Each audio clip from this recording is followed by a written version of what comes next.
Bismillahirrahmanirrahim. Assalamualaikum warahmatullahi wabarakatuh. Kali ini saya akan menjelaskan postmodern birokrasi atau lebih tepatnya tentang teori postmodern. Dan ini merupakan kelanjutan dari materi kita sebelumnya tentang konsep dasar birokrasi, di mana di dalam konsep dasar birokrasi ini kita banyak berdiskusi tentang teorinya Max Weber yang dikenal dengan karakteristik birokrasi ideal. Kemudian birokrasi ideal menurut Max Weber ini ternyata banyak penyakitnya, sebagaimana disampaikan oleh Gerald E. Gaiden. Ya.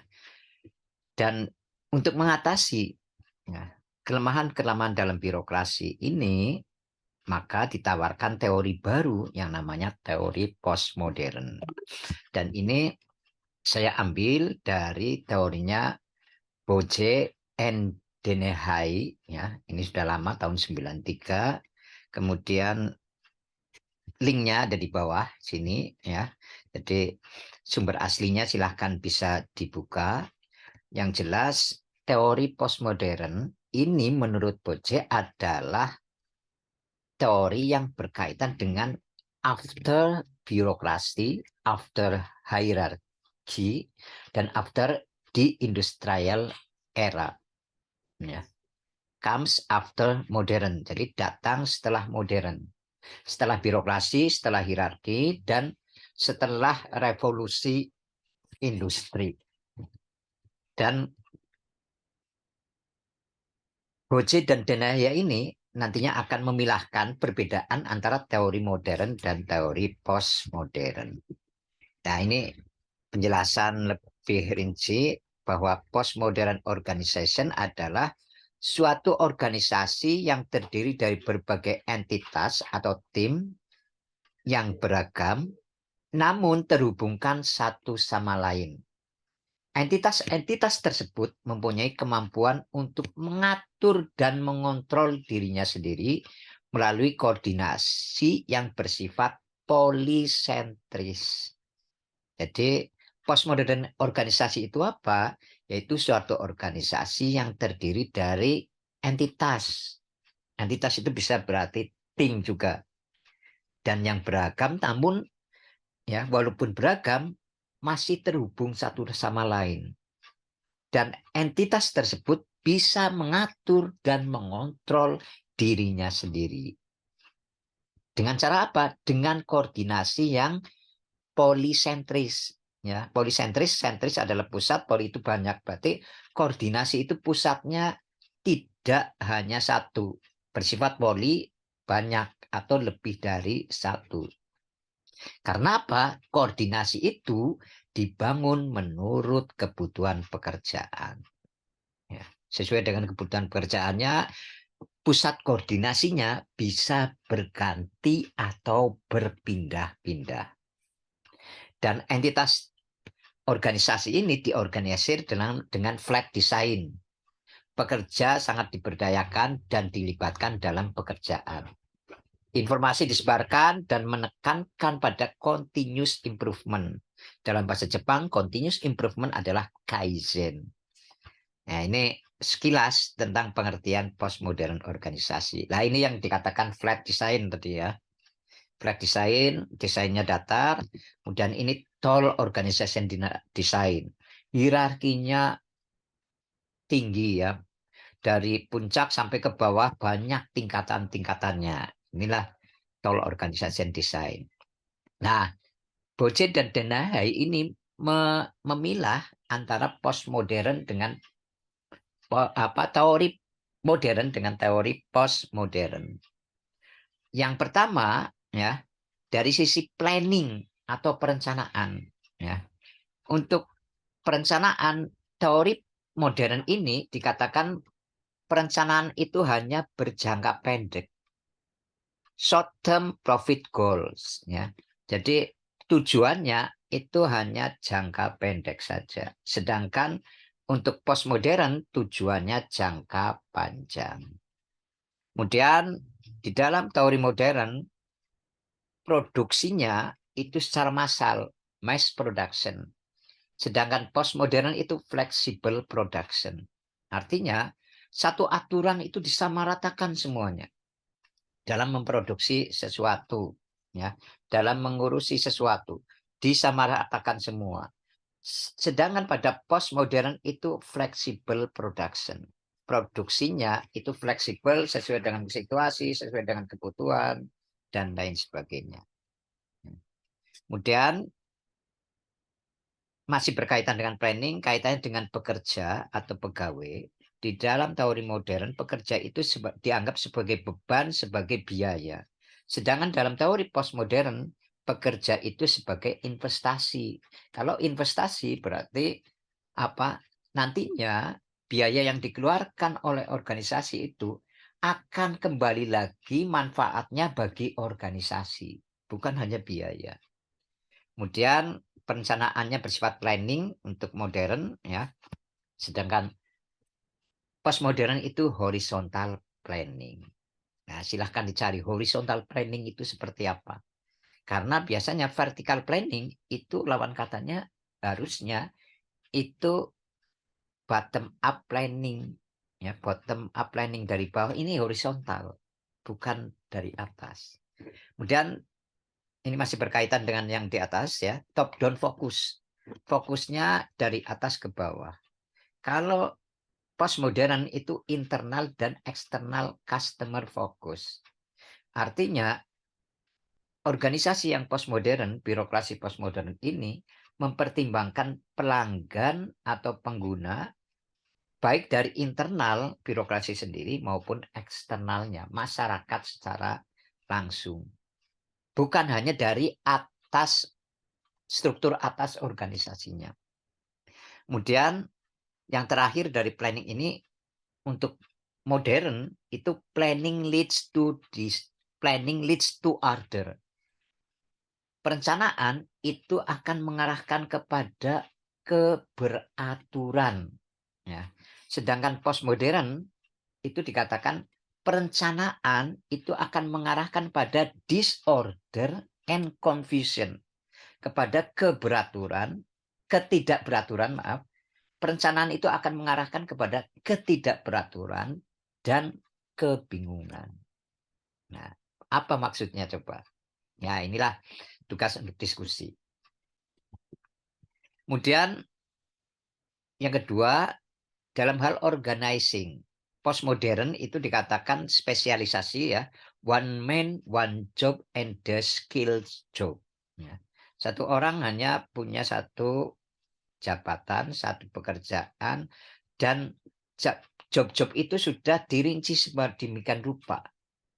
Kalau postmodern itu work teams atau multi-skill workers. Jadi pekerjaan dilakukan secara work team, bukan hanya spesialisasi. Oleh karena itu, pekerja itu bukan one man one job, ya, tetapi pekerja atau pegawai itu harus mempunyai skill yang bermacam-macam, multi skill workers. Ya, harus bisa punya keahlian tidak hanya satu saja. Kemudian labor management confrontation dalam modern organization, jadi ada konfrontasi antara pihak manajemen dengan pihak buruh atau pekerja, tetapi dalam postmodern ini ada kerjasama antara buruh dan pekerja atau pegawai. Kemudian dalam modern ada division of department, ya, dibagi sesuai dengan departemen, ya, secara rigid tentu saja, secara kaku, tetapi dalam postmodern itu flexible network with permeable boundaries. Networknya, jaringannya itu fleksibel dan bisa menembus batas organisasi. Ya, artinya jaringan kerja itu bukan hanya dibagi divisi-divisi, tapi bisa melebar pada batas-batas organisasi sesuai dengan kebutuhan organisasi. Kemudian homogeneity is strength. Ya, keseragaman menjadi satu kekuatan kalau dalam teori modern. Tetapi di dalam teori postmodern itu diversity is strength. Keberagaman menjadi satu kekuatan. Itu menghargai keberagaman. Kemudian dalam struktur organisasi, tall is better. Jadi tadi ya, struktur organisasi itu tinggi ya. Dari atas sampai bawah itu banyak tingkatannya. Kemudian dalam postmodern itu flat is better. Struktur organisasi datar itu akan lebih baik. Kemudian top has voice and diversity is tolerated. Yang mempunyai hak suara itu hanya atasan, hanya orang yang di atas. Dan keberagaman itu ditoleransi. Tetapi dalam postmodern lebih maju lagi, many voices. Orang yang punya hak suara itu banyak. Dan keberagaman bukan hanya ditoleransi, tetapi keberagaman itu menjadi suatu aset. Ya. Kemudian efisiensi itu akan meningkatkan, ya, efisiensi itu akan meningkat dengan cara apa? Dengan cara spesialisasi, dengan cara formalisasi, dengan cara fragmentation, ya, fragmentasi atau pembagian kerja atau division of labor. Tetapi dalam postmodern justru ya kebalikannya, ya. Efisiensi itu akan menurun karena ada spesialisasi, ada formalisasi dan lain sebagainya. Itu kebalikannya. Mana yang lebih baik? Mana yang benar? Silahkan menjadi tema diskusi kita. Kemudian influencing atau bagaimana mempengaruhi. Di dalam teori modern, authority vested in superior. Authority itu melekat pada superioritas. Superioritas adalah orang yang di atas karena jabatannya. Tetapi di dalam postmodern, authority wewenang itu didelegasikan kepada pemimpin melalui tim. Ya. Jadi ada delegasi, bukan hanya karena supervisor yang di atas. Kemudian ada di dalam modern itu ada extrinsic reward and punishment. Reward and punishment itu dinyatakan secara nyata, secara jelas, secara ekstrinsik. Jadi penghargaan dan hukuman itu jelas dinyatakan ya dengan aturan tertulis dan lain sebagainya ya. Tapi dalam postmodern itu intrinsik ya. Ya, yang tersirat, ada empower ya, ada pemberdayaan dan penghargaannya itu bisa dalam arti karyawan atau pegawai itu menjadi ownership, menjadi pemilik ya, ownership over work process. Ya, pegawai itu merasa memiliki proses kerja. Kemudian surveillance mechanism everywhere, ya. Pengawasan itu dilakukan di mana saja, tetapi postmodern people are self-discipline. Ya. Orang-orangnya tidak perlu diawasi secara langsung, tapi mempunyai self-discipline, disiplin diri sendiri. Jadi bisa mengawasi dirinya sendiri. Kemudian ini settingnya Amerika, ya. Perempuan dibayar 68%, kemudian minoritas dibayar lebih rendah. Ini saya kira dilewati karena konteksnya berbeda. Kemudian saya langsung aja ke leading, ya. Bagaimana memimpinnya di dalam modern dan postmodern. Ya. Modern itu berdasarkan teori X dan teori Y. Ini tugas Anda ya. Teori X dan teori Y itu apa?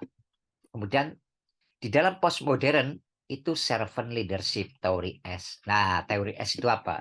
Silakan Anda browsing, Anda kaji teori X dan teori Y dan teori S. Kemudian masih dalam leading, centralist with many layer and rules.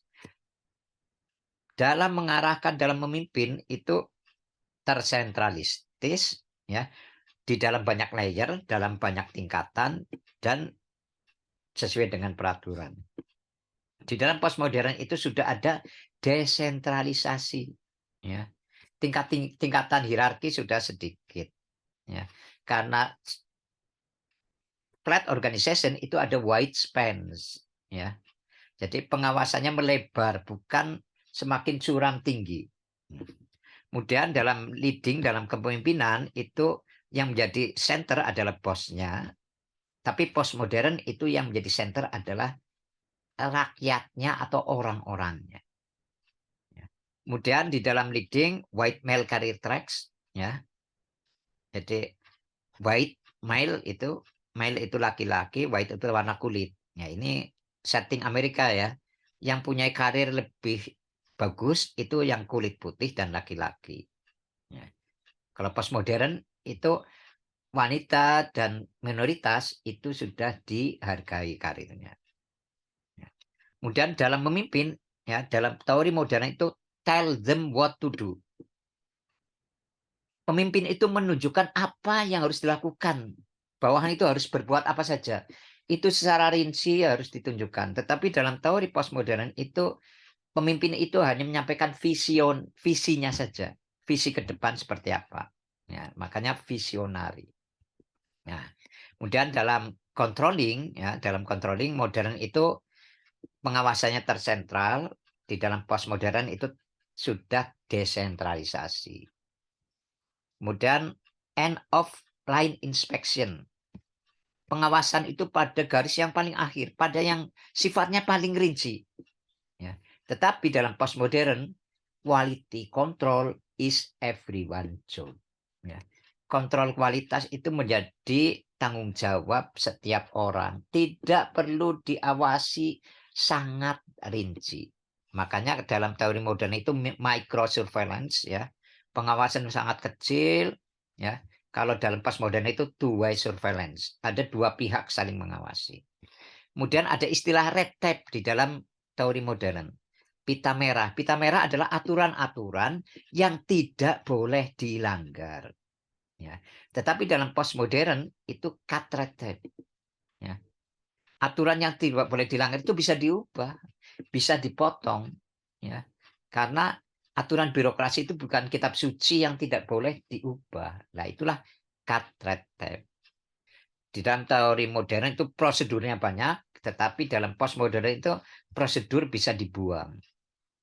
Ya, kemudian di dalam teori modern itu pelatihan itu mulai dari top of pyramid, dari puncak pimpinan. Tetapi dalam teori postmodern itu pelatihan itu untuk semua orang, bukan hanya para pimpinan saja.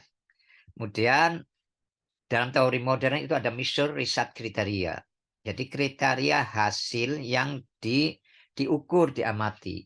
Tetapi dalam postmodern itu bukan hanya hasilnya saja yang dijadikan indikator kesuksesan, indikator kinerja, tetapi prosesnya.